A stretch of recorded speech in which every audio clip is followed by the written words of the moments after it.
हाय सांग मैंने आसतु आज आम बनवा होममेड रसमलाई घरे बनाते एमती रसमलाई। फास्ट मु छेना नहीं 300 ग्राम छेना नहीं आपड़ एमती दली देवे पूरा प्लेन हाँपे तो 5 मिनट एमती दलिए। दली सारापर आम रसमलाई सेप दबा मुझे गोल गोल चेप्टा पूरा कर पूरा छोट छोट गोल गोल भी करें। मुझे रसमलाई सेप देला आपण कड़े गोटे पानी नेबे कम पानी नेबे नेलापर चीनी नेबे मु छुटिया चीनी नहीं मीठा चाहते अधिक चीनी नहीं पारती मु कलर पाई पानी ऊपर केसर पकई देची। केसर पकईला गुजराती पकई 2टा गुजराती पकई फुटी आसला जो रसमलाई करी से रसमलाई की मुझे छाड़ी सिझापी सिझिक फुलियापाई ये सब रसमलाई छाड़ी आपन टिके कम कड़े कम देवे अधिका देदेनि कड़े कम देवे दे सारापर 5 मिनट ढाँकी रखिदेवे। देखो के सॉफ्ट सॉफ्ट है सॉफ्ट हो सारापर देखिपार सेमती सॉफ्ट सॉफ्ट हम हो सारापर आप गोटे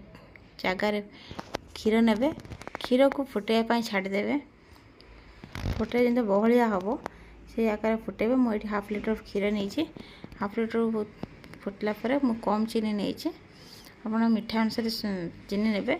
मुझे फूड कलर किसी नहीं ना ये मुझे केसर नहीं केसर ना कलर भी हम टेस्ट भी भल आसो ये केसर नहीं आप चाहिए फूड कलर यूज करेंगे। आ गुजराती नहीं गुजराती पकई बढ़िया फुटेबे बहलिया हाँ जाए 250 टाइप क्षीर हम के बढ़िया हो गलाने बढ़िया हो सारापर बंद करदे से पकेबे हो जो काजू और आलमंड छोट छोट काटिक रखिथे से सब काजू और आलमंड पकेबे टिके खाली फुटी आसने आउ थे फुटी आसला बंद गैस ऑफ करदे। हिसाब से आम जो रसमलाई को